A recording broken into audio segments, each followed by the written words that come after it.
warahmatullahi wabarakatuh. Perkenalkan, saya Sulastri dari kelas Hukum Ekonomi Syariah 2G NIM 202111266. Di sini saya akan mempresentasikan materi tentang haul as-sahabi. Definisi haul as-sahabi. Secara bahasa, kata haul adalah masdar dari qola yaqulu qaulan yang berarti al-kalam, yaitu ucapan dan perkataan. Dan bentuk jamaknya adalah aqwal. Sedangkan kata as-sahabi dalam bahasa Arab sebagaimana yang disebutkan dalam Al-Misbah Al-Munir bermakna penglihatan, duduk bersama, dan bergaul. Menurut pandangan Imam Syafi'i, haul as-sahabi adalah fatwa-fatwa yang dikeluarkan oleh sahabat Nabi Muhammad SAW menyangkut hukum masalah-masalah yang tidak diatur di dalam nas baik Al-Quran maupun sunnah. Yang B yaitu dasar hukum haul as-sahabi.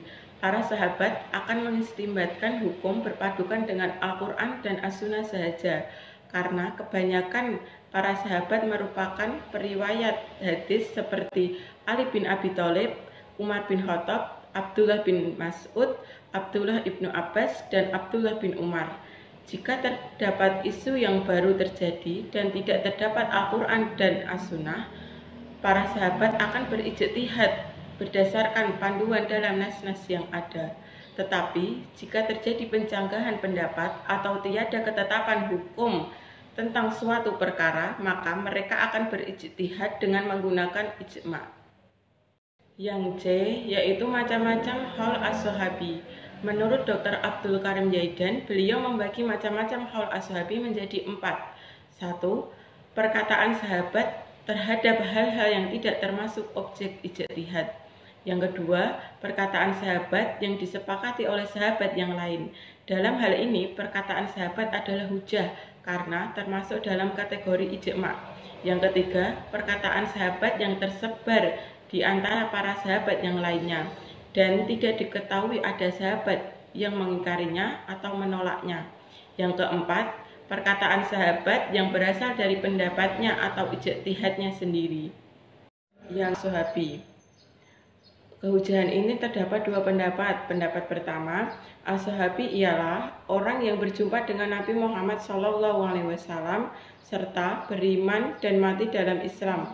Ini dikemukakan oleh ahli hadis yaitu Ibnu Hajar Al-Asqalani dalam bukunya yang berjudul Al-Isabah fi Tamyiz Al-Sahabah, dan beberapa pendapat dari ahli usul.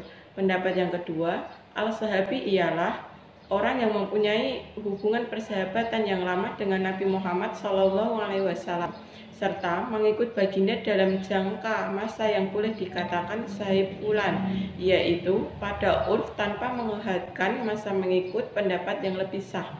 Pendapat ini dikemukakan oleh jumhur al-usuliyin. Yang E, pendapat para ulama kehujahan haul as-sahabi. Ulama bersepakat perkara yang berkaitan dengan para sahabat tidak dapat dianggap melalui akal pemikiran serta tidak ada ruang ijtihad dikira sebagai hujah kepada umat Islam.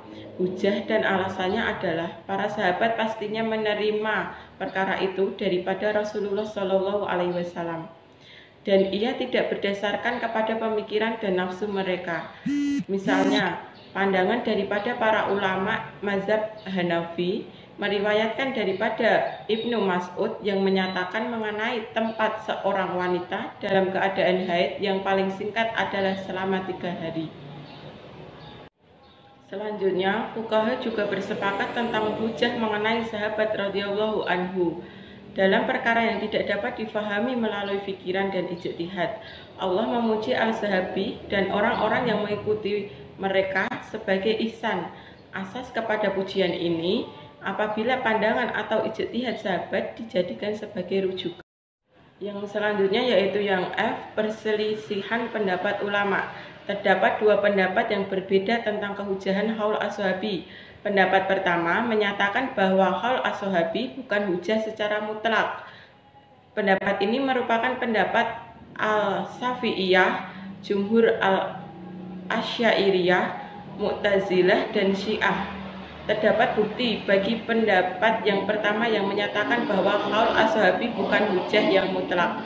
Bukti pada pendapat ini ialah sesungguhnya pendapat al-sahabi daripada ijtihadnya secara perseorangan adalah sumber yang tidak maksum, dan setiap mujtahid yang melakukan ijtihad berkemungkinan terdapat kesalahan dalam melakukan ijtihad mereka. Pendapat yang kedua, para sahabat tetap memperakui ijtihad para tabi'in, meskipun tabi'in itu mempunyai ijtihad yang berbeda dengan pendapat para sahabat. Ini dapat dilihat ketika Sayyidina Ali bin Abi Thalib radhiyallahu anhu mengemukakan kepada khadinya, yaitu surai bagi menuntut baju besi beliau yang berada di tangan seorang Yahudi. Perselisihan pendapat berlaku pada masalah kelayakan Sayyidina Hasan menjadi saksi kepada ayahnya sendiri, yaitu Sayyidina Ali radhiyallahu anhu.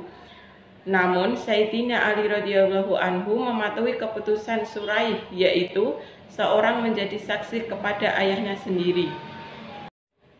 Yang selanjutnya yaitu yang G, ulama yang menerima kehujahan haul ashabi ada 3, yaitu 1. Imam Malik, yang kedua Syafi'i dan Ahmad, ia menerima sebagai dalil hukum syara'. Yang ketiga, manakala ulama al-As'ariyah, ia menolaknya. Yang selanjutnya yaitu yang terakhir, yang H, contoh-contoh fatwa sahabat. Kebanyakan para sahabat merupakan perawi hadis seperti Ali bin Abi Thalib, Umar al-Khattab, Abdullah ibnu Mas'ud, Abdullah ibnu Abbas, dan Abdullah bin. Presentasi dari saya, kurang lebihnya mohon maaf. Wassalamualaikum warahmatullahi wabarakatuh.